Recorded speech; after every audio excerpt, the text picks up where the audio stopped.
Hello, friends. Welcome to the Brave Writer Podcast. I'm Melissa Wiley, Julie Bogart's co-host.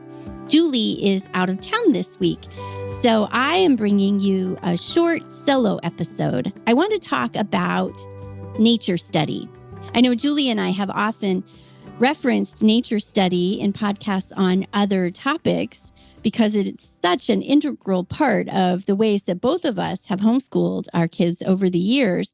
But I thought today I could dig a little deeper into this subject that is so near and dear to my heart and my kids' hearts, for that matter. And part of what pushed me in this direction today was that here in Portland, our trees are beginning to change color and the nights have become downright chilly. And that means I'm thinking about what I need to do in my yard to help out overwintering pollinators. And since those tasks are so threaded together with everything that I have learned as a homeschooling mom, doing nature study with my kids over the years, I thought this might make a fun topic of conversation. So I'm going to share some easy, inexpensive ideas for ways to handle nature study for kids of all ages, because it's not just for little kids. These are practices that can bring us and our kids closer to the natural world and foster curiosity and observational skills, a deep love for the outdoors. But it goes even beyond that. I think of nature study as the place where art and science come together. Nature study is a jumping off point for all of the sciences: botany, biology, astronomy, geology, on and on. And then it's this place where poets and essayists and painters shake hands with physicists and entomologists and toxicologists and meteorologists and urban planners, to name a few. It's really kind of amazing when you think about it, the way that making a habit of nature study can bear fruit in all these different aspects of our education and, in fact, just our overall lives: physical health, mental health, powers of observation and memory, a foundation for deeper study. The more we know about the natural world in our immediate environment, the more nourishing our impact on it, and the more nourishing the natural world is on us. It's this great back and forth. So how about you grab a cup of tea or maybe climb your favorite tree and let's dive in.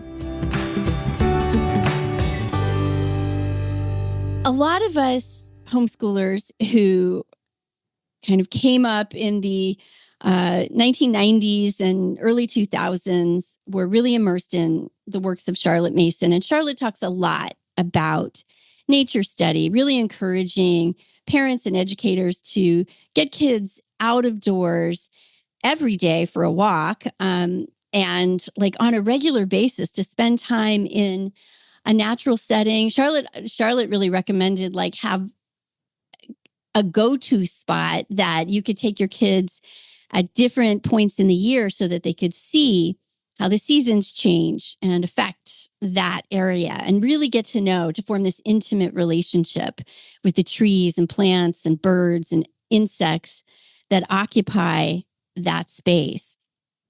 Nature study in the late 19th and early 20th centuries, there was this movement toward nature study. Many of you may remember in Anne of Green Gables, when the new teacher, Miss Stacy, arrives, one of the things that she does that just rocks everybody's world in this delightful way is she gets the students out of doors and learning about the flora and fauna. There's this passage in Anne of Green Gables where it says Marilla is talking about this new teacher.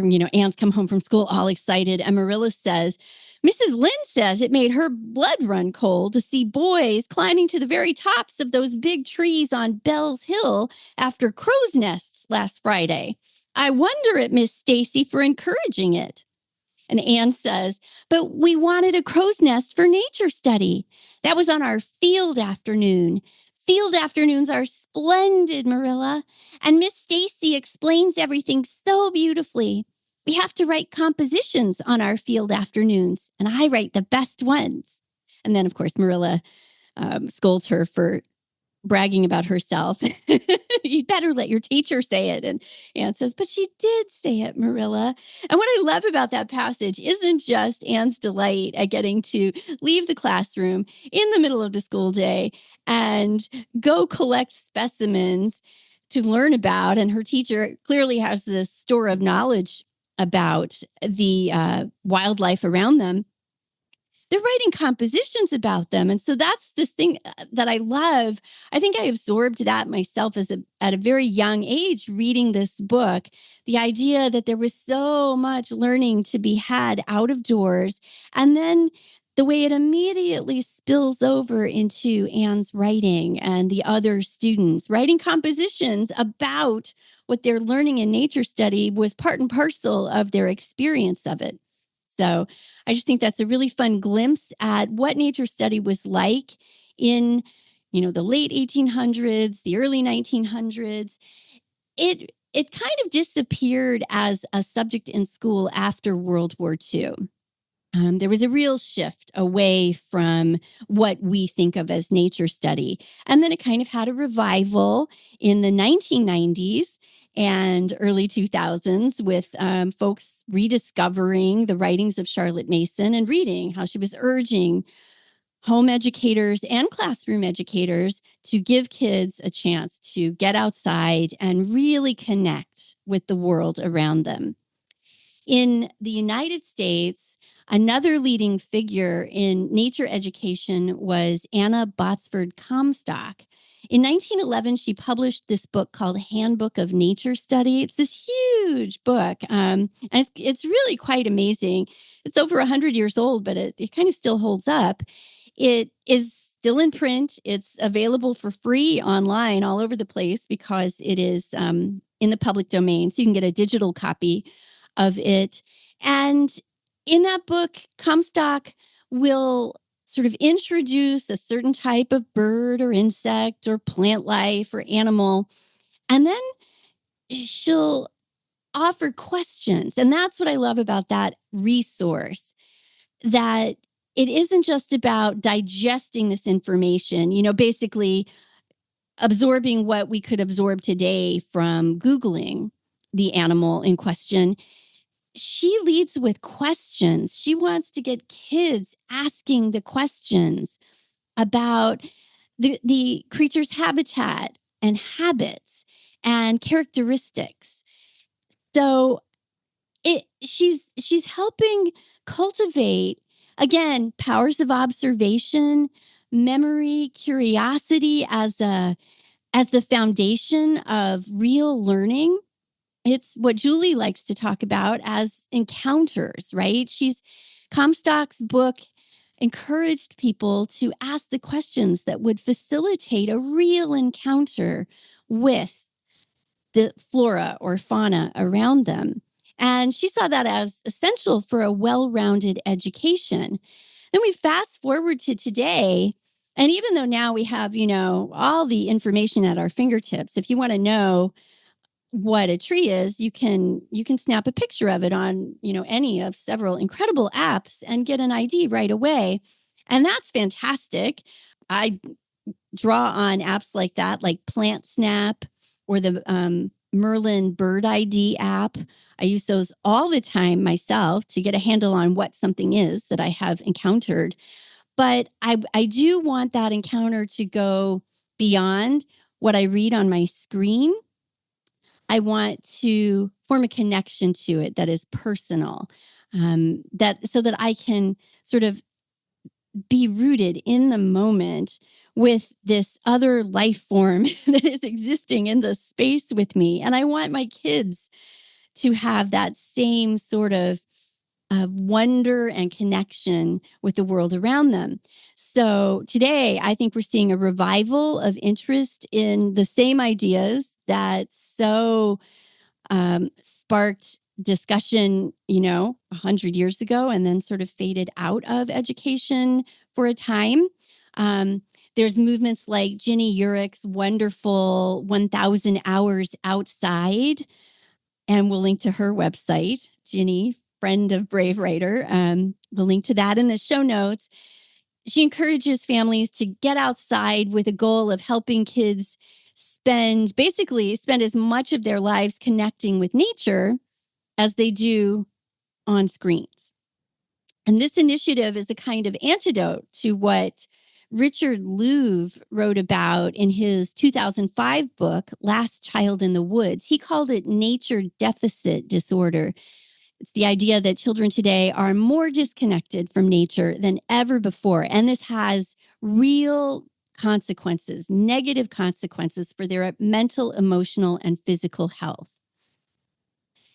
When I years ago lived in San Diego, I was doing some grant writing for organizations in California, and there was this wildlife refuge called Madrona Marsh.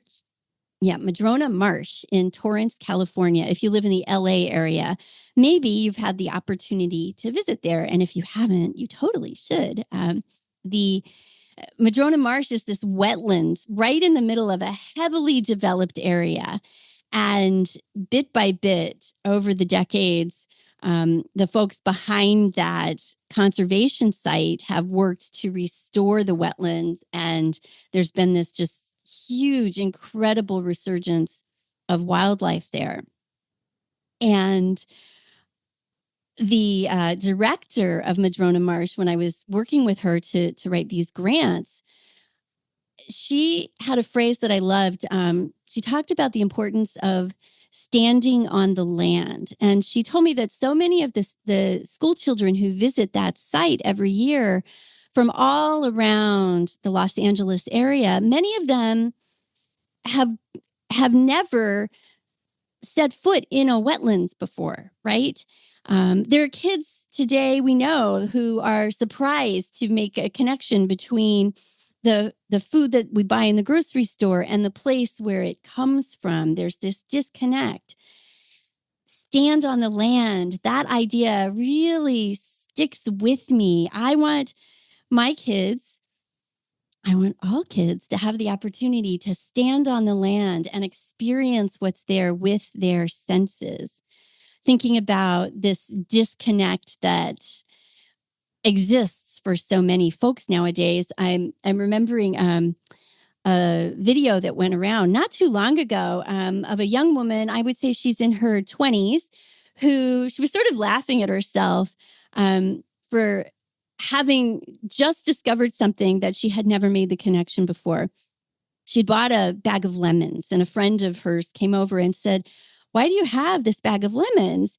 And the young woman says, "Well, because I use them a lot in cooking." And her friend said, "But you have a lemon tree growing right outside."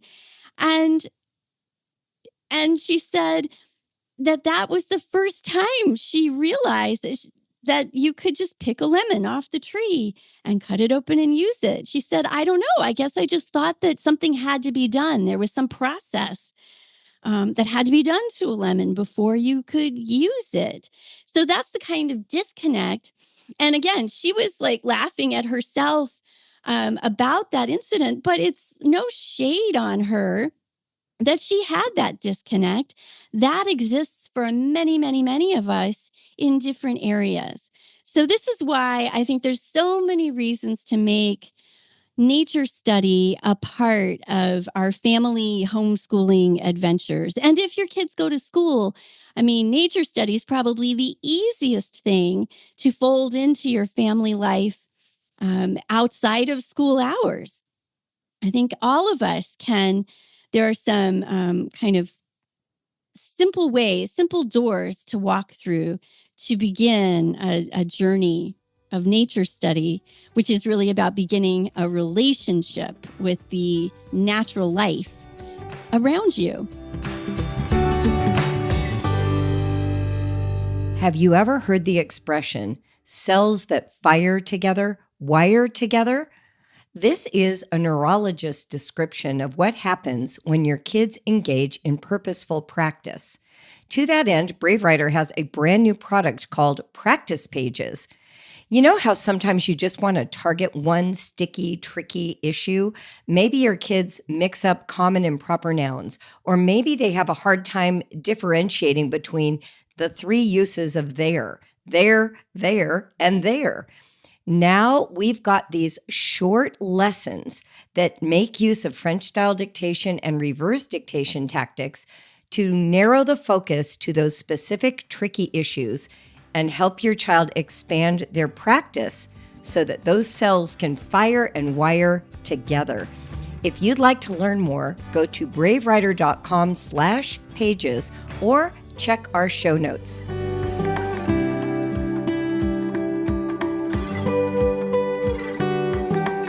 I want to share this quote because I'm going to talk a very little bit actually, about nature journaling. I think a lot of homeschoolers hear nature study, and that immediately sparks the idea of nature journaling. Those things totally have been linked for good reason.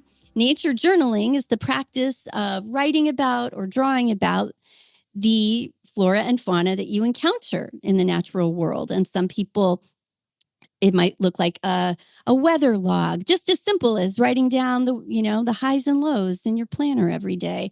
Other people have beautiful illustrated, watercolor painted nature journals.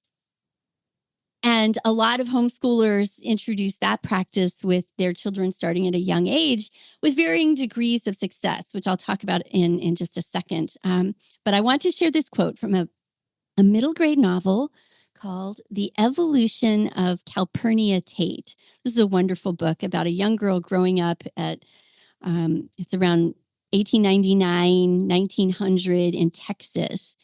And she's got this notebook that she keeps. She doesn't think of it as her nature notebook, but in the book, whenever she talks about it, it's got a capital N, notebook with a capital N. And she writes down things that she's wondering about. So this is the kind of nature journaling that I thought I would encourage today. So here is Miss Calpurnia Tate discovering the joys of recording nature observations in her notebook with a capital N. Before I went to bed that night, I took a can of oats from the stable and dribbled them along the drive. I wrote in the notebook, "How many cardinals will we have next year with not enough to eat? Remember to count." I next wrote in my notebook that we had 2 different kinds of grasshoppers that summer. We had the usual quick little emerald ones decorated all over with black speckles. And then there were the huge bright yellow ones, twice as big and torpid, so waxy and fat that they bowed down the grasses when they landed. I had never seen these before. I polled everyone in the house except grandfather to find out where these odd yellow specimens had come from, but nobody could tell me. Calpurnia's quest to find out about why there are these 2 kinds of grasshoppers becomes the catalyst of a real relationship with her grandfather. He's a bit of a prickly fellow, and she has not had, even though he lives, with the family, she kind of has kept her distance from him because he's rather sharp-tongued. He's cantankerous. But he is himself an ardent naturalist. And even though so far he has just been this intimidating and distant presence in her life, when nobody else in her family has insight or even interest in the grasshopper mystery, she gathers her courage and approaches, she calls him the dragon in his den, which is his laboratory. And he dismisses her with a directive to figure it out herself. So she does. She goes back to her notebook and she asks questions, and she starts watching these grasshoppers and writing down what she observes. And she figures out the mystery of the 2 colors of grasshoppers. And when she does and shares that with her grandfather, he emerges from his busy thoughts enough to take a fresh look at this little girl that he had scarcely paid attention to until now. She writes, "He looked at me as if I were a new species he had never seen before. And from that point on, life is never the same for either one of them. It's a wonderful book. Love, love, love it. And it really speaks to what I think can be a beautiful way to approach the practice of nature journaling. Absolutely.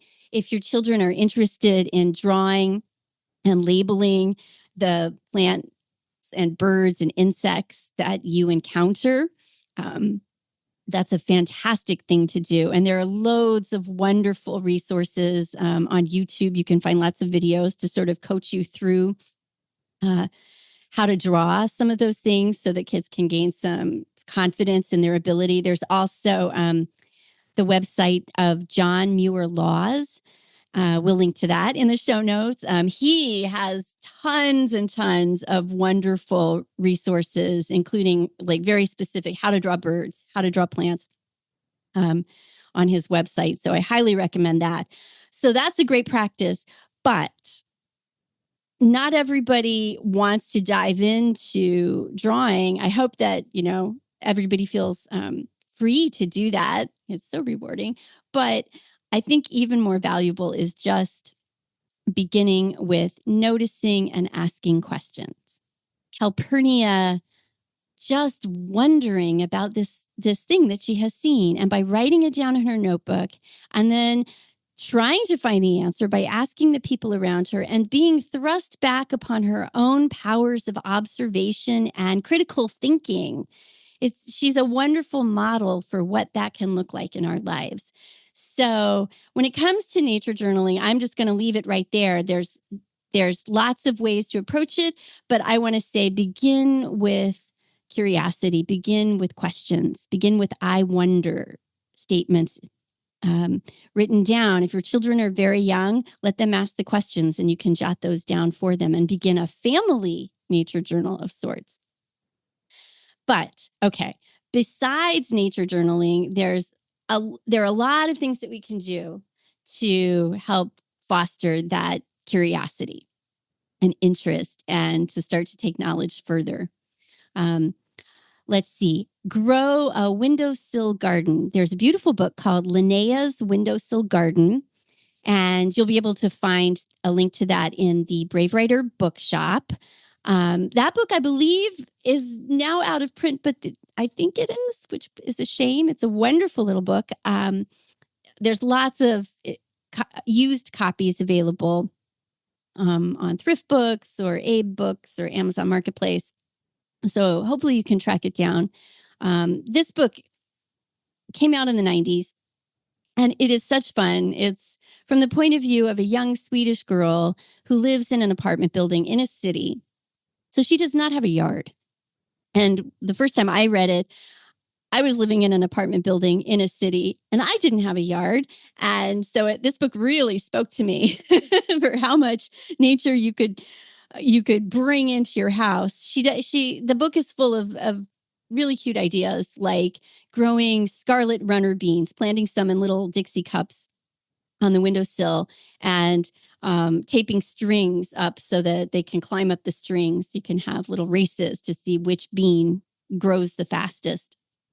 Or take an avocado pit and stick toothpicks in it and balance them on a cup of water so that part of the pit is submerged in the water. And then it'll put out roots and you'll begin to grow a little avocado tree. You can do that with the top of a pineapple or the top of a carrot, like if you buy the carrot with the greens still on it.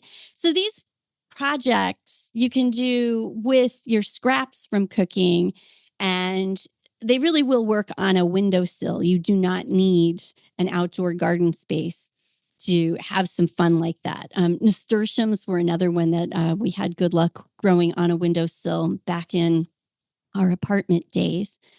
Another idea, there's a set of books called One Small Square, and one of them is One Small Square Backyard.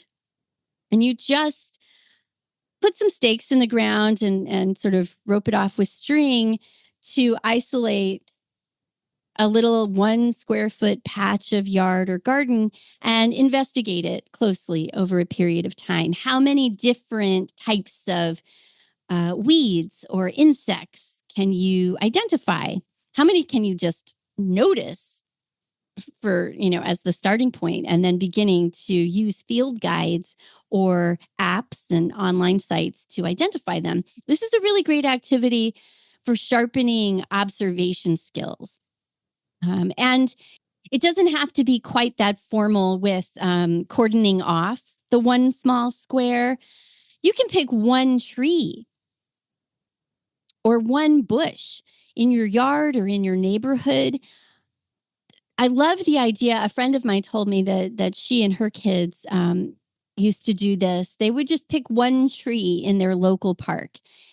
Like each of them would pick a different tree, and that was your tree. And you got to draw pictures of it or take pictures of it and watch it, find out about it, learn its name, learn its characteristics, learn what species live on it or in it, or eat its fruit, eat its bark.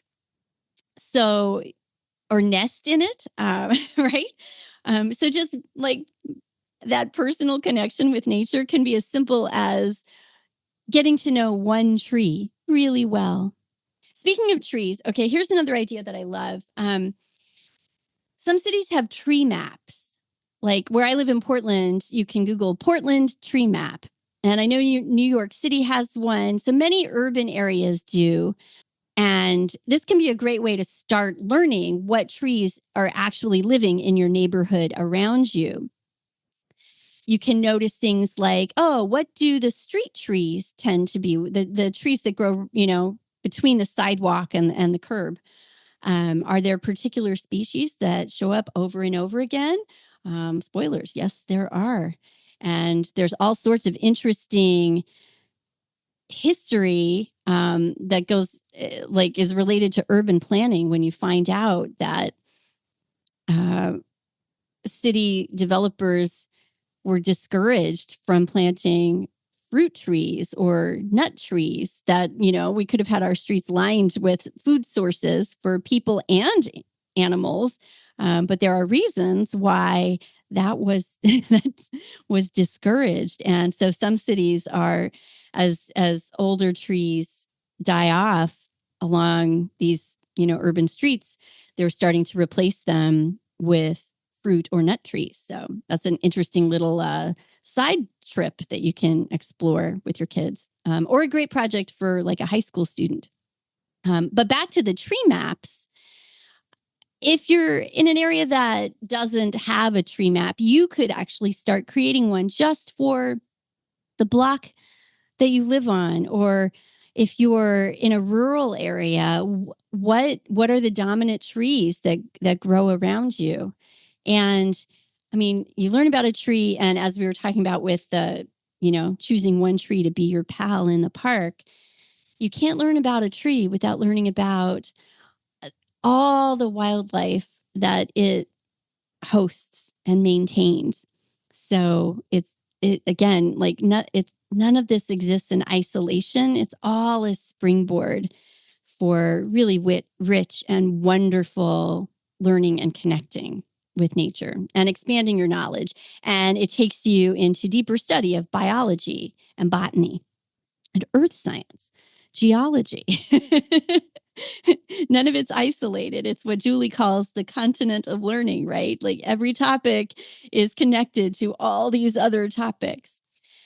Another variation on that would be to ask yourselves, what's growing in the sidewalk cracks where I live? What's thriving in unlikely places along the roadside or growing out of a pipe, outside a building? Encourage your kids to get curious about how plants manage to grow in such tough conditions and which plants are thriving that way.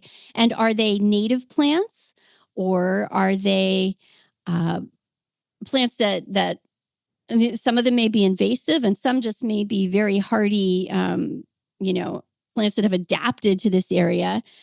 How do plants show up in one environment when they're not native there? There's all sorts of interesting stories about how various plants made their way. Like, why is there kudzu all over the South? why is there a little patch of heather growing on Nova Scotia? Or at least, I don't know if it's still there, but I know that, again, Anne of Green Gables taught me that when some Scottish immigrants shook out their blankets on Prince Edward Island, there were heather seeds stuck in the woolen blankets. And so heather bloomed in this area. If you live in Nova Scotia, I would love to know if it's still there. Okay, another idea is to poke around online and see if your local community has any kind of a foraging program or classes. Many areas offer like guided walks where you learn what wild foods grow in your area. I remember a time long, long ago when my oldest daughter had between a book about weeds that she loved and had read to death, and then this nature group that she participated in, she learned that chickweed, which grew wild in people's lawns, was an excellent source of nutrients, like as nutritious as spinach, I remember her telling me, but much tastier. And I will never forget the day that my next door neighbor called me and said, Lisa, your daughter is out in the backyard with all the kids on the cul-de-sac, and their mouths are bright green. What is going on? And I said, oh, I'm guessing Kate's teaching them about chickweed. And sure enough, she was. Now, you don't want to do that if you live in an area where people are putting chemicals on their lawns and pesticides. But Kate knew that our lawn was pesticide free, so the backyard was safe for chickweed consumption. Anyway, I've been meaning to sign my teenagers and me up for a wild food foraging walk in Portland, because I know there are a couple of organizations that host things like that on a regular basis. Okay. I mentioned Madrona Marsh Preserve in Torrance, and I want to circle back to that. Charlotte Mason's idea of bringing kids to one area over and over. I had that place for me when I was in college, was a wildlife conservation center outside Aurora, Colorado, called the Plains Conservation Center. And if you live in that area and you haven't been out to Plains, you really should go. My book, The Prairie Thief, is dedicated to the Plains Conservation Center because I loved that site so much when I worked as a tour guide out there. So look around. There's, of course, there's wonderful national parks and state parks, and any opportunity we have to explore those is fantastic. But what I'm saying right here is to find the tiny little pocket nature sites in your area. Now, the Plains Center, I can't call that a pocket. It was 2,000 acres of prairie, but it still was sort of tucked. When I lived there, it was right on the edge of Aurora, of the developed area. I believe now Aurora has grown all around it, and so it is this very large pocket in the middle of a highly developed area. I'm sure that no matter where you live, there is some little secret garden or mini habitat. Even in Portland, there's one place that calls itself the smallest park in the world, in the country. I'm not sure what it's how broad that claim is. Maybe it's just in the city, but in any event, it's it's basically one tree. But what a fun thing to find out about. So do a little poking around. Also, another way in for finding these sort of hidden treasures of nature is Facebook. Actually, I know Portland has a Facebook page for hidden. It's called Hidden Portland, something like that. And so sometimes it's interesting murals or pieces of art. Lots and lots of stuff worth exploring, but some of it is definitely a little tiny grove of something growing in an unlikely place, or a little creek.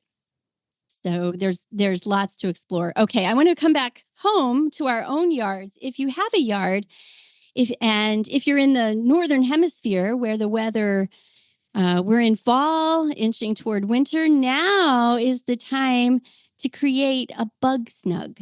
What is a bug snug? I'm glad you asked. Every year, there's certain insects, and a lot of them are pollinators, that need a place to overwinter, sheltered from the weather. So piles of leaves or the hollow stems of many, many plants are really important little habitat sites.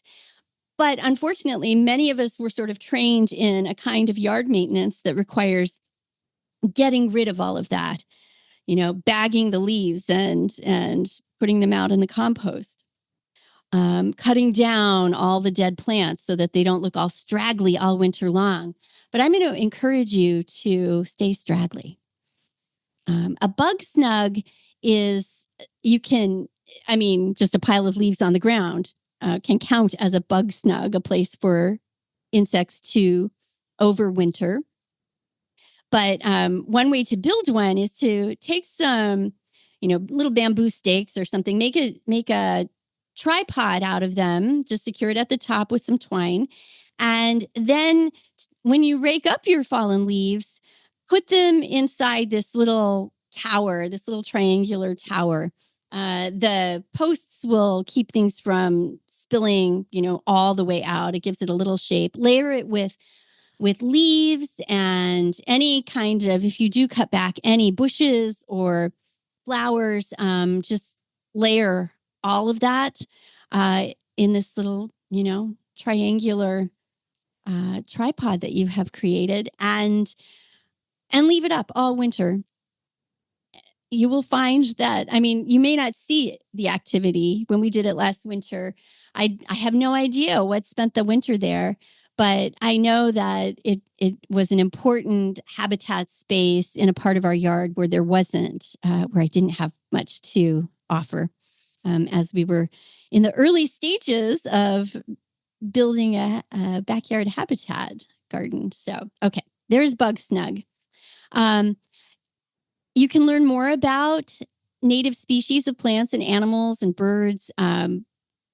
Your local soil conservation district may well have a treasure trove of information. And a lot of local nurseries do as well. You can go and to the native plant section, and often they'll have handouts that tell you more.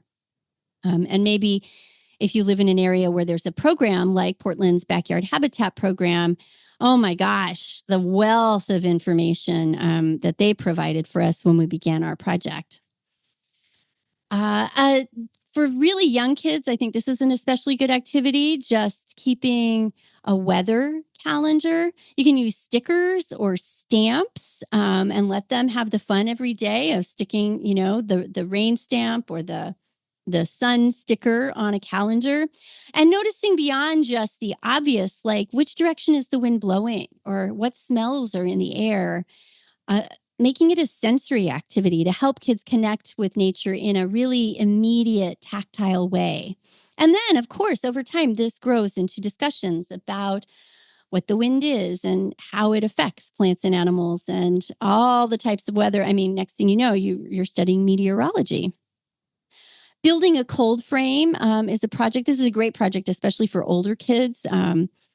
Use an old window or even a sheet of plastic on a wooden frame you can plant lettuce seeds and other plants where it's a mini greenhouse so that you can extend your growing season and have greens through the winter. I carted home some old windows that I found somebody had put out on the side of the road. And so that's the project that I have in mind for my 15-year-old. I want him to build me a cold frame.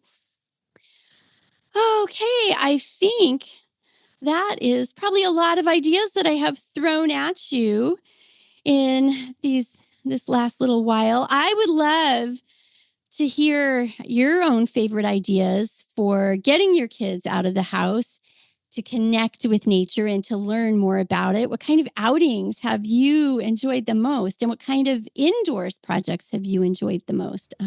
And I'm really excited to hear more about this from Julie, too, when she gets back from her travels. So, all right, we will have lots of resources for you in the show notes. And Julie and I will be back next week with a new episode. And thanks for listening. Have fun outside and don't fall out of that tree you climbed up. Bye.